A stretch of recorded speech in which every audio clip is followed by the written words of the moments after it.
وما للمرنكيو ما تكني هاري وما لليلا هاي ما شيء المال شيء المال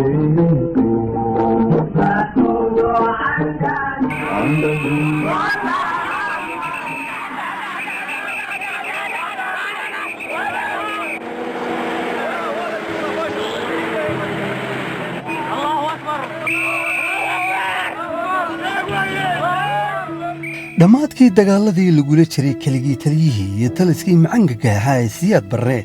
1991 ay ahayd markii lagu xoreeyey dhammaanba dalka oo dhan iyadoo lala soo galay dagaal adkaa oo socday in ka badan 10 sano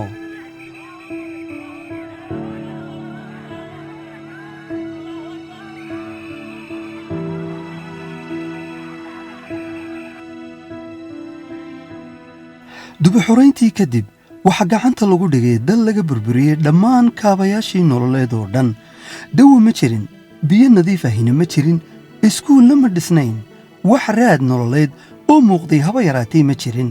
balse dadweynuhu waxay ku faraxsanaayeen iyagoon waxba hayn inay jabiyeen taliskii rajiimka ahaa ee u geysan jiray xasuuq iyo tacadiyada kala duwan dibna ula soo noqdeen xornimadoodii 1960kii ay heleen runaantii ma sahlanayn duruufihii adkaa ay soo mareen bulshadu wakhtiyadaas lagu jiray halgankii hubaysnaa ee lagu xoreeyey dalka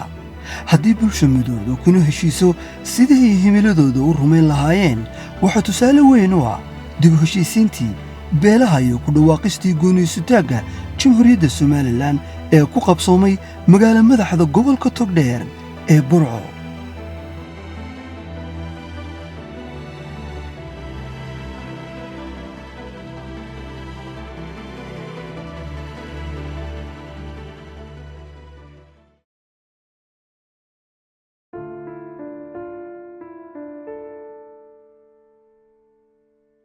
waxaan filimkan ku eegi doonaa sidii loo nabdeeyey beelaha go'aankii la soo noqoshada madax bannaanida somalilan iyo waayihii shirka burco iyo ugu dambayntii duruufihii adkaa iyo dareenkii bulshada ee 1991kii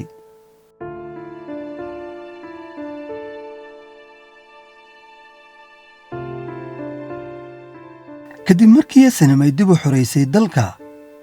waxa markiiba saraakiishii iyo odayaashii dhaqanku ku dadaaleen in la abaabulo shirweyne qaran oo lagu heshiisiiyo beelaha wadadega dalka isla markaana la samaysto maamul iyo dowlad lana soo celiyo kala dambayntii dowladnimo waqti dalku u burburay ee u dhacay nidaamkii siyaad barre ee khaas ahaan dadkii gobolada waqooyiga la oran jiray deganaayay dulmiga iyo dhibaatada badan ay ka sheeganayeen waa kii burburay xarakadii SNM-na waa tii soo gashay dalka dhammaantii qabatay dabada waxa loo baahday nidaam in la sameeyo oo la dejiyo si ummadii hoggaan loogu sameeyo berbera ayaa hortaan lagu qabtay shir yaroo kooban lagu qabtay intii aan la isugu iman shirkii burco waxaa jiray shirar ka horreeya oo ka dhacay magaalada berbera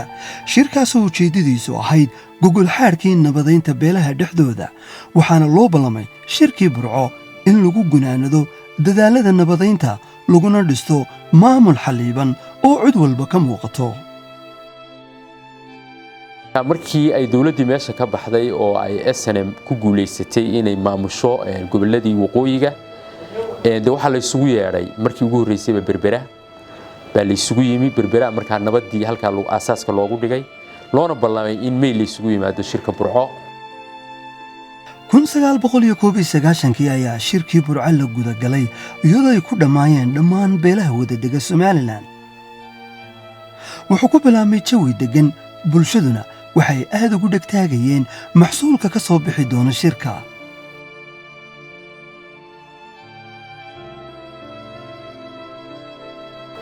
marka adu burco waa la isugu yimi ufuudii oo dhan way isugu timi bari waxa ka yimi laba garaad oo ugu waaweynaa dhulbahantaha markaa beesha dhulbahantay oo garaad cabdiqani iyo garaad Saleemaan iyo ufuuday wataan burca la isugu yimi shirkii baa la galay markaa shirkii waxa gudoominayay Xasan Ciise Jaamac baa gudoominayay adigu shirkii beelihii baa loo saaray gaar oo la yidhi isu taga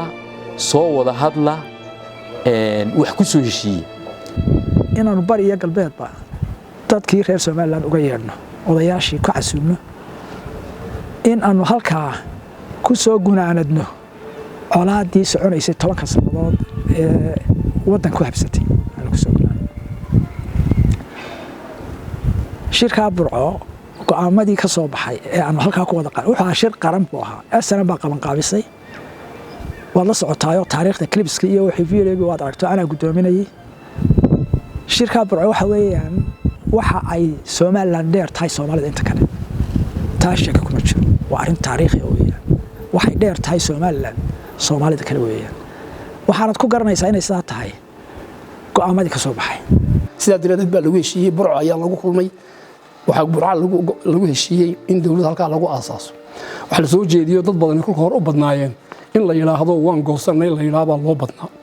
laakiin gudidayadii Boorma ka tagtay ayaa tiri ereyga aynu bedelo goosashada ah waxaynu ku bedelaynaa dal qaran baynu ahayn 60kii walaalahay koonfur waan ku beernay waxaan la soo noqonay xornimadeennii baan la soo noqonay aynu u bedelo والله وضع رياقي أريجي سيدي بنا لقيه شيء إن مدح بناني دي Soomaaliland لسوء عليه Soomaaliland تيجو بني ماذا كقاعدة إنجليزك أي حمر كسوق عضو أو أي سيدي أول بقى هنشر تقول مدح بنان وجوني دي سوت تاجن وعليه سكوت شوبه أي النقطة Soomaali كلام وأريجان لقول راعي أفغانيس إن سوء عليه سفرين تجي Soomaaliland soo celiyo madax banaanidii Soomaaliland wala soo noqdo ee xabad la geeyay wala soo noqdo taasina qodobka labaad bay ahayd oo aynu jamhuuriyad iskeedu taagan aynu samaysano sidii awal babarkii Ingiriiska aynu goonida ugu ahayn Soomaalida inta kale waxa la goostay 2 sanadood xarakada SNM madaxdeedii oo kolka Cabdiraxmaan Axmed Cali iyo Xasan Ciise jaamac ahaa inay 2 sanadood qiyaadada hayaan oo talada iyagu hayaan gabagabadii shirka waxay ergadii shirgudoonkii shirku isku afkarteen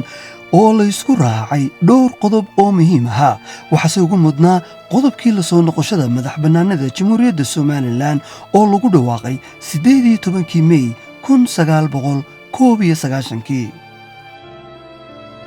wuxuu hadareen farxad aan xad lahayn farxad aan lahayn waayo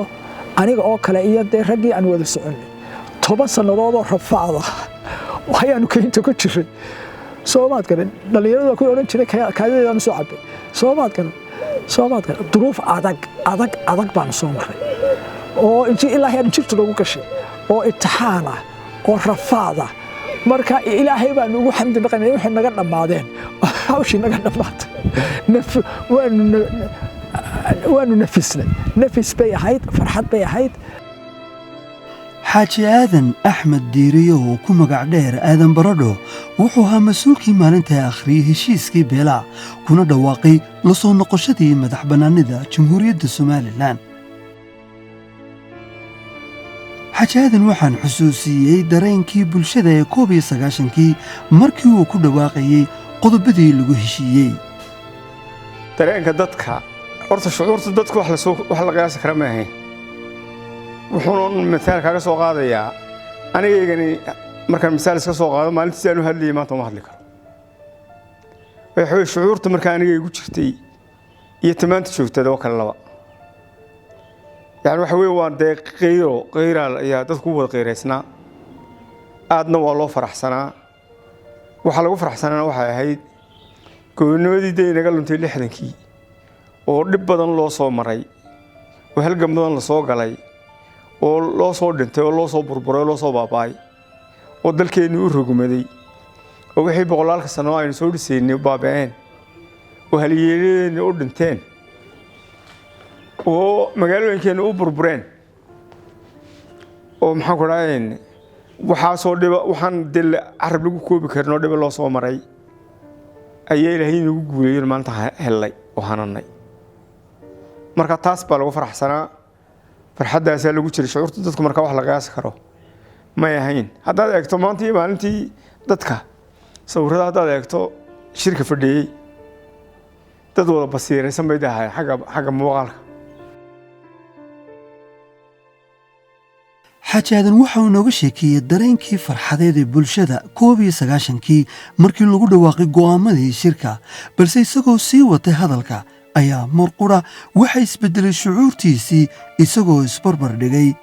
qabyaaladda baahsan ee maanta jirta iyo 1991kii midnimada bulshadu ay lahayd iyagoo saboola. haddana waxaa qiimo weyn ugu fadhiyey dowladnimada ay hanteen iyo xasilinta nabadgelyada dalka oo dhan.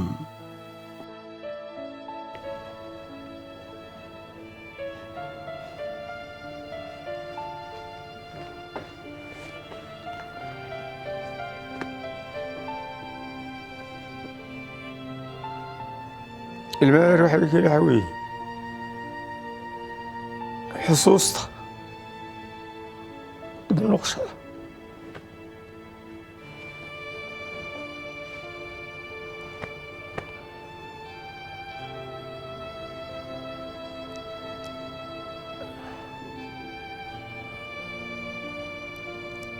wixii la soo maray iyo maanta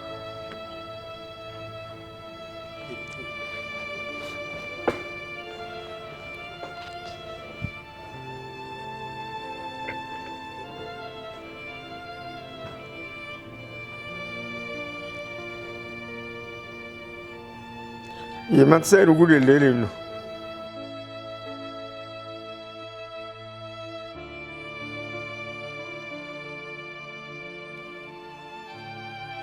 shukri sugulle waxay ka mid ahayd haweenkii ka qayb galay shirkii Burco. waxay ka mid ahayd xubnihii haweenka ergada ahaa ee shirka Burco.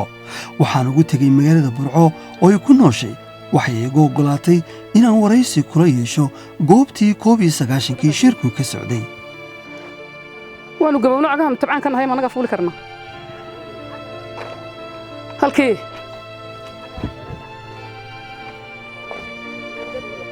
abbay u wallahi ma dhaanto balaanayaga halka dhis dhagax yar baan dhigan doonaa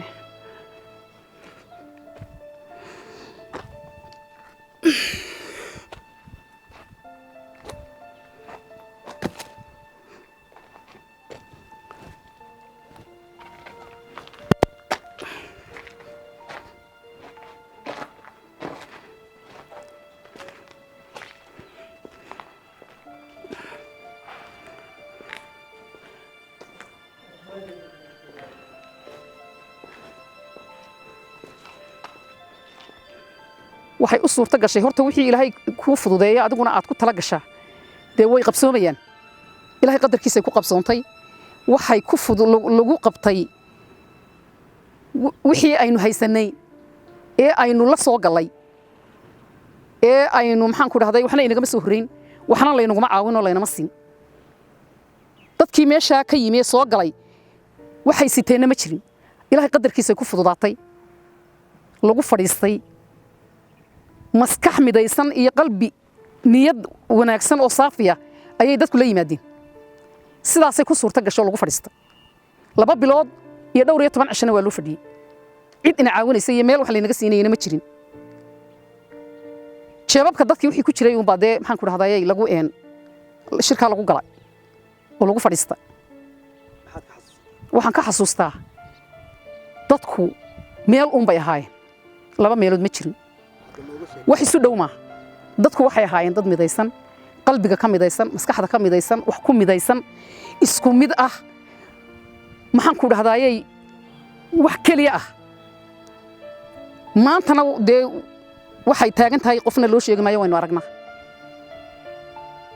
qof waliba halku taagan yahay ku ooyay wax kaliya baa la doonay ummaduna mid kaliya bay ahayd maskaxduna meel kaliya bay ahayd wax aan la isu keeni karin oo isu dhaweyn oo la isu barbar dhigi karin way aad iyo aad u kala fog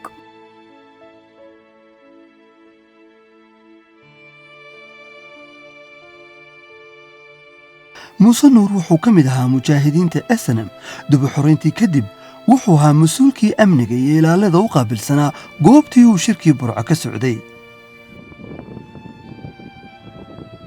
waxaan ahaa halgabayaashii la dagaalamayay rujuumkii markaa uu dadku dhibsaday kuna guulaystay maanta nasiibkiisu ku simay inuu nool yahay maalintaana waxaan saarnaa gaadiidkii ilaalinayay goobta shirka lagu hayo ee lagaga dhawaaqayo dawladda Soomaaliland anigu nin sarkaalana waan ahaa markaa dareenkayguna waxa raggii waddanka ku dagaalamayna waan ahaa raggii jeclaa inay qabsadaan dhulkooda oo mar uun cagaa ay dhigaanna waan ahaa in xornimo ku dhigaan iyo nololba nolosheedii markan ku soo gaadhay galabtii waxaan ahaa raggii gaadiidka saarnaa markii shirka halkaa lagu qabanayay gaadhi baan saarnaa qori saaran waan meelbisgareynay oo aan lahaa farxadda dabeedna rasaasta u bilaabay gaadhigaas markii lagu dhawaaqay oo dan ka qaado wuxuu ahaa hubbigaygu